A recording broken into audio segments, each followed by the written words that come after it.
Bien, gente, estamos aquí resolviendo otro ejercicio del certamen de cálculo diferencial integral. Este corresponde al ejercicio número 2. En este ejercicio nos dan lo siguiente. Sea f la función definida como, es una función por tramos, como podemos ver, el tramo número 1, cuando x varía entre 0 y 2, incluyéndolo ambos, vale la función ax cuadrado más bx, y cuando x varía entre 2 y 5, vale c más raíz de x menos 1, que es a, b y c. Enseguida lo vemos. Dice determinar los valores justamente a, b y c, de modo que f sea derivable en el intervalo abierto y la función evaluada en 0 sea igual a la función evaluada en 5. Ok, que f sea, comenzamos inmediatamente, que f sea derivable en 0, 5 abierto, siendo que está definido f en el cerrado, es porque no se puede hablar de la derivada en los extremos de un intervalo, solo en el interior de este. Así que queda en el intervalo abierto, pero corresponden al mismo intervalo. Así que está todo correcto. Bien, lo primero que tenemos que darnos cuenta es que está asumiendo varias cosas. Primero, que f sea derivable. Y otra cosa que sabemos, que derivabilidad, o sea que si es derivable f, entonces también es continua. Voy a poner una c de continua para acordarlo.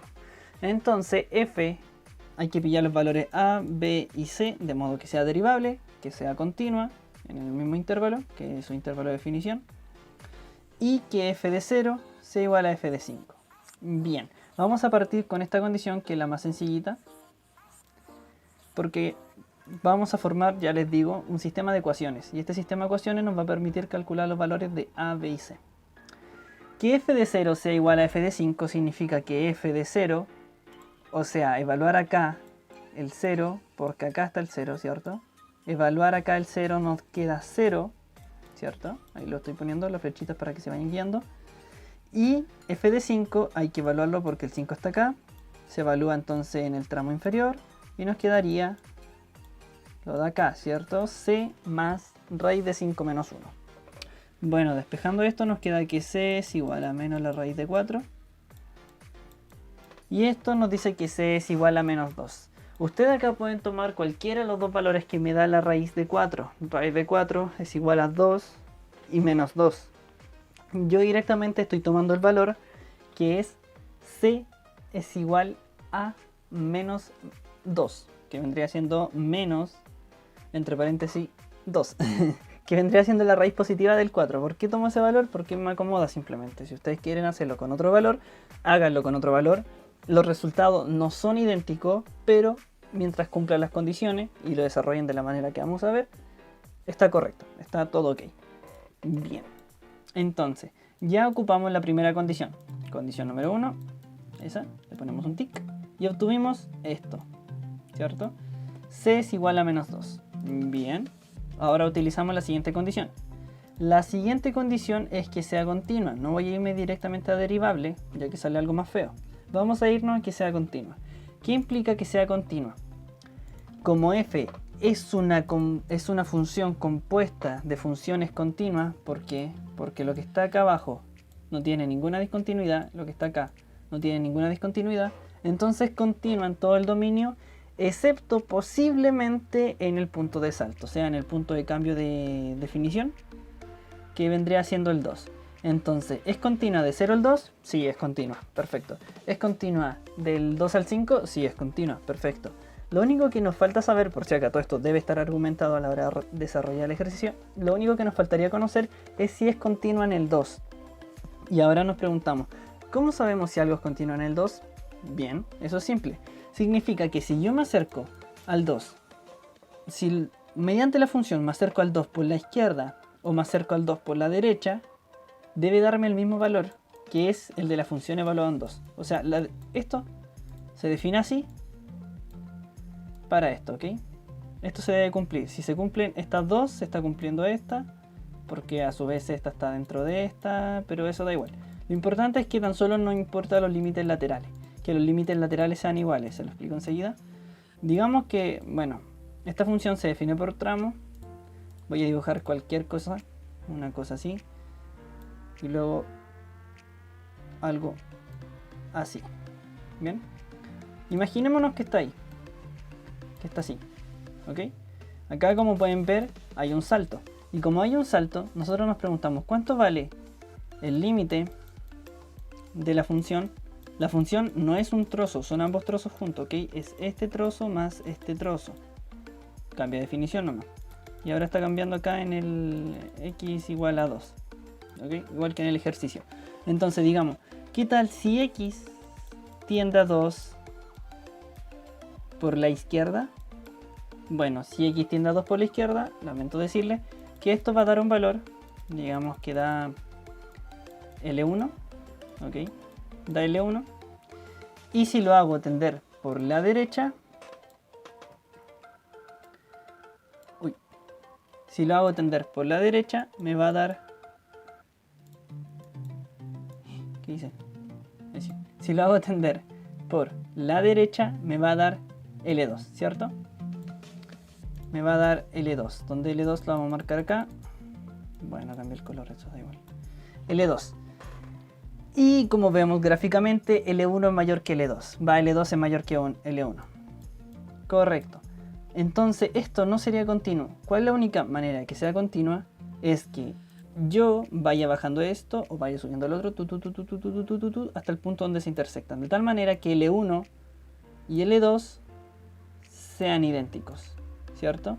¿Qué significa que sean idénticos? Que los límites también sean idénticos. O sea, que esto de acá sea idéntico con lo del otro lado. ¿Se entiende? Que si me acerco por la derecha o por la izquierda, me dé lo mismo. Eso es lo importante. Entonces, que los límites laterales sean iguales es una condición necesaria para que esto sea continuo. También suficiente. Ok. Entonces, que los límites laterales sean iguales. Esta condición la imponemos. ¿Por qué? Porque sabemos que es continua. Nos pide que sea continua. Nosotros tenemos que pillar A y B y C que lo cumplan nomás. Bien. Entonces los límites laterales son iguales. El límite por la izquierda tenemos el tramo superior, que está acá. El límite por la derecha tenemos el tramo inferior, que está abajo. Y tenemos que esto debe ser igual. Vemos directamente que no hay ninguna indeterminación al evaluar el 2. Entonces directamente se evalúa el 2. Al evaluar el 2 nos queda lo que están viendo acá en pantalla. Directamente voy a pasar a la parte de acá. Que 4a más 2b es igual a menos 1. ¿Por qué menos 1? Porque si se dan cuenta acá directamente puso un menos 2. Este menos 2 corresponde al valor de C, que fue calculado con anterioridad. Por eso partí primero con la otra condición. Eso es porque yo me sé el ejercicio. Si ustedes no saben qué les da ahí, solo dejan un C expresado y luego cuando lleguen a esta parte, a la parte de f evaluado en 0 es igual a f evaluado en 5, van a poder directamente reemplazar. Bien. Condición número 1. Y ocupamos continuidad. Ok, nos falta lo último, que es derivabilidad. Nos dice que es derivable en 0,5. ¿Qué significa que sea derivable en 0,5? Ok, que sea derivable en 0,5 de 0 al 5 significa que es derivable en todo su dominio.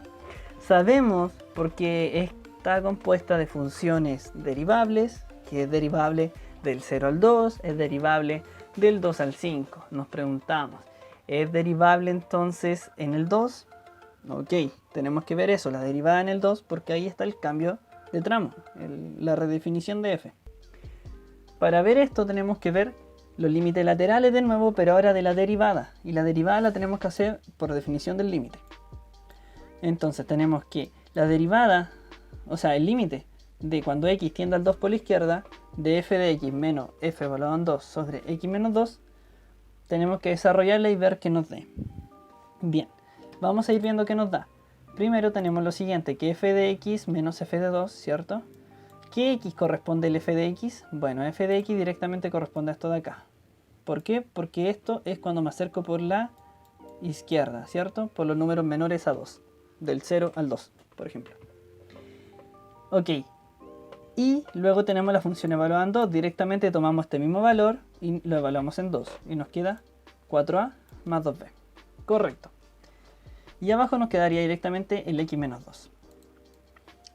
Esto lo podemos factorizar juntando el a con el a, el b con el b, y nos quedaría ax cuadrado menos 4 más b por x menos 2. ¿Correcto? Y esto podemos ver que es resta de cuadrado. ¿Ok? Es x al cuadrado menos 2 al cuadrado. Como es resta de cuadrado lo puedo romper y separar de esta manera, como suma por su diferencia, el x menos 2, x más 2, Y vemos que el término x menos 2 se está repitiendo en ambos lados, por ende lo puedo factorizar y sacarlo de todo, y nos quedaría así, ¿cierto? Hasta ahora nada raro, espero no ir muy rápido. Bien, tenemos lo siguiente, el x menos 2 arriba, el x menos 2 abajo. Y directamente lo que me queda arriba no sufre ninguna indeterminación. Nosotros teníamos todo el rato una indeterminación en el denominador, por eso los límites se trabajan. Si no hay indeterminación, los límites no se trabajan, se evalúan. Pero teníamos indeterminación, teníamos un 0 sobre 0 todo el rato. Pero ahora no, ahora está todo ok. Y como está ok, podemos directamente evaluar. Esto nos da que es 4a más b, lo cual corresponde directamente a la derivada de lo otro, ¿no? Sí, la derivada evaluada, ¿ok? No estaría dando 4a más b, pero 4a más b es igual a algo.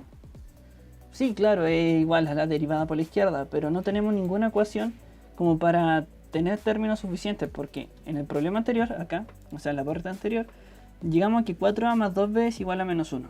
Y esto es un paso para un sistema de ecuaciones. Pero tenemos dos incógnitas y una ecuación, o sea no la podemos resolver. Ahora estamos teniendo un trozo de otra ecuación, pero nos falta otro trozo para hacer una ecuación de verdad y poder concluir. Bien, ¿dónde conseguimos este otro trozo? Bueno, de la derivada por la derecha. Esto es algo que siempre van a tener que hacer. Es repetitivo, reiterativo, como quieran, pero siempre es igual. Ok, acá hay que tener ojo con algunas cosas. Tenemos lo mismo, ¿cierto? No voy a repetir todo esto exactamente igual, solo que por la derecha, y se evalúa. Acá algunos tienen problemas, porque es la función evaluada en 2, ¿cierto? Acá tenemos la función evaluada en 2, y esto, si se dan cuenta, f, esto no incluye el 2. Y si no incluye el 2, f de 2 debería ser la función a2 al cuadrado más 2b, ¿cierto? Claro, eso deberíamos colocar, y si lo colocan no les va a dar nada. Pero esta cosa es continua. Ya demostramos que es continua. ¿Qué significa que sea continua? Que f de 2 calculado para este es exactamente lo mismo que calculado para este. O sea que lo mismo que c más la raíz de 2 menos 1. ¿Se entiende? Se puede porque es continua. Si no fuese continua y tuviese una indeterminación de salto, por ejemplo, tuviese un problema de discontinuidad de salto, entonces no podríamos hacer esto. No podríamos igualar estas dos cosas porque no serían iguales. Pero como demostramos que estas dos cosas sí son iguales, o sea que si me acerco todo lo que quiera con esta hacia el 2, directamente me da lo mismo. Entonces podemos ocupar la parte de la derecha y nos queda... ¿Dónde está? Acá. Bien, estamos acá. Podemos escribirlo de la siguiente manera. C más raíz de 2 menos 1. Bueno, los C los podemos cancelar. Nos queda raíz de x menos 1 más menos más 1. Nos quedaría, como vemos acá. Y esto es un truco que siempre se aplica, que hayan raíces en el numerador. Siempre que haya una raíz en el numerador, vamos a multiplicar por un 1. Acá está el 1, que es un valor dividido en sí mismo. Pero este 1 tiene una pequeña trampa, que es el mismo valor del numerador, solo que le cambiamos el signo. En vez de un menos y un más. Si se dan cuenta, ahí está el más. Y al multiplicar nos queda una suma por su diferencia en el numerador. Nos quedaría el cuadrado del primero, sería directamente romper la raíz, x menos 1, que lo pueden ver acá, x menos 1, menos el cuadrado del segundo, menos 1 al cuadrado es menos 1, ¿correcto? Nos quedaría así. Esto directamente es la suma por su diferencia evaluada, y en el denominador nos quedaría el x menos 2 que hemos arrastrado todo el rato, multiplicado por el denominador del 1 conveniente que multiplicamos. Bueno, ¿por qué hacemos esto? Porque esto acá nos da x menos 2, y finalmente podemos eliminar lo que nos está molestando, porque si evaluamos ahora tenemos 0 sobre 0, pero este término y este término se pueden eliminar. Entonces ya no solo no hay 0 sobre 0, sino que ambos ceros se eliminan así. Por eso 0 sobre 0 es una indeterminación, puede dar cualquier cosa. Eso se refiere a indeterminación. Entonces, arriba nos quedaría un 1, dado que eliminamos todo, dividiendo, nos queda el 1, sobre la raíz de x menos 1 más 1. Esto es 1 sobre 2 menos 1, que lo cual es 1. Bajo raíz nos queda 1 y más 1 nos da 2, o sea, 1/2. Y ahora, como esto es derivable, porque sabemos que es derivable, entonces si yo calculo la derivada por la izquierda o por la derecha, deben ser totalmente idénticas. O sea, esto de acá, que 4a más b, que fue lo que nos dio la derivada por la izquierda, y 1/2, que fue lo que nos dio la derivada por la derecha, deben ser iguales. Y como deben ser iguales, entonces tenemos un sistema de ecuaciones con la ecuación que obtuvimos acá y la ecuación que obtuvimos acá, la cual nos dice que 4a más b es igual a 1/2 y 4a más 2b es igual a menos 1. Y así obtenemos los valores de a, b y el valor de c que lo obtuvimos al inicio, que lo tomamos como menos 2. Si yo hubiese tomado el valor de c igual a 2, me hubiese dado un a y un b, seguramente con signos cambiados, o quizá hubiese cambiado otra cosa, no lo he realizado así. Pero eso sería todo el desarrollo. Y eso sería el ejercicio.